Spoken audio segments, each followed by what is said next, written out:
The 14th G-15 summit was held in Tehran, Iran on May 17 to 20, 2010. The biannual summit agenda of the Group of 15 encompassed a range of issues. The gathering brought together leaders, representatives and policymakers from non-aligned nations. African G-15 nations are Algeria, Egypt, Kenya, Nigeria, Senegal, and Zimbabwe.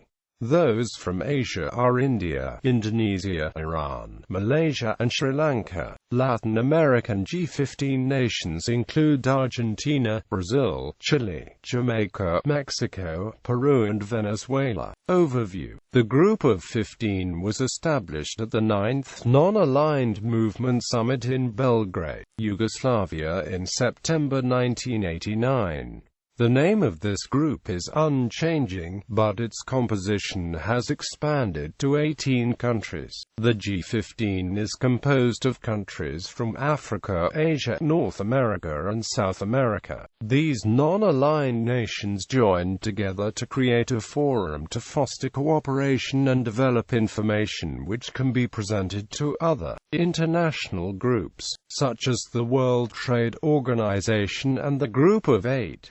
The G-15 nations have a common goal of enhanced growth and prosperity. The group aims to encourage cooperation among developing countries in the areas of investment, trade, and technology. Meeting independently in Tehran, ministers from Brazil, Iran and Turkey negotiated an agreement on principles designed to revive a stalled nuclear fuel swap deal backed by the United Nations. Leaders at the summit. Those nations represented at the summit were Algeria, Argentina, Brazil, Chile, Egypt, India, Indonesia, Iran, Jamaica, Kenya, Malaysia, Mexico, Nigeria, Peru, Senegal, Sri Lanka, Venezuela, and Zimbabwe.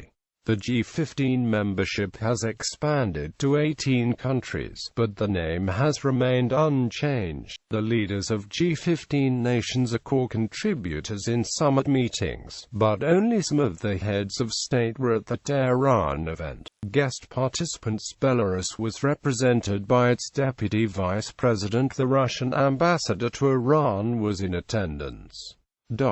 Priorities. The G-15 perceive an ongoing need to expand dialogue with the G8 and with the G20. The G-15 want to help bridge the gap between developing countries and the more developed and industrialized nations. The fact that some of the G-15 are simultaneously members of these other forums is expected to be helpful. Issues. G-15 nations are united by shared perceptions of global economic issues, and the G-15 provides a structure for working out common strategies for dealing with these issues.